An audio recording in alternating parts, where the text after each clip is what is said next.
I think today is a formative day in our country.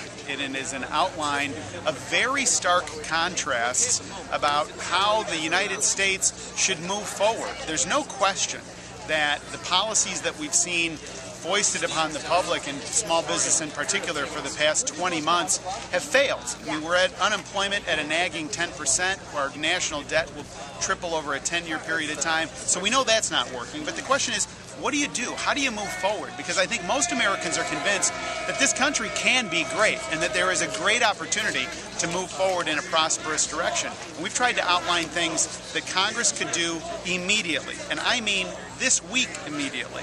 And I think they're very thoughtful things in terms of job creation, getting control of spending, focusing in on national security priorities, changing the way Congress does business. These sorts of themes that I think most Americans, as they're looking out over Washington, D.C., they're feeling like this is more and more disconnected from where they're living their lives, but they're not willing to give up on the American dream. Intuitively, they know that this is a great country, but to get to our greatness, we need to go back to first principles. And that's what we were really suggesting today.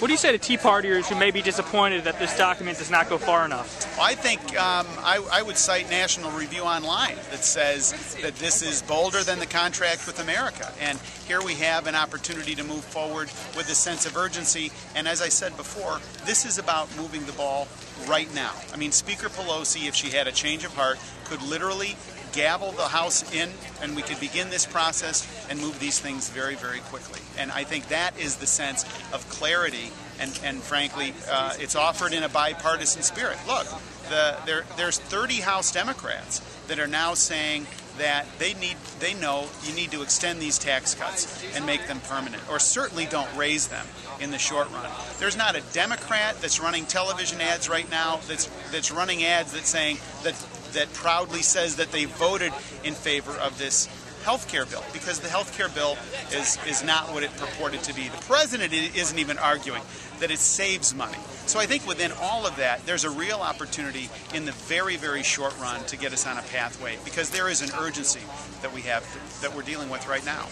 What's this document going to mean in states like Illinois, where you have a lot of competitive House races and a competitive Senate seat? Well, I think ultimately candidates are going to make decisions, and it's going to frame the debate for a lot of policy questions.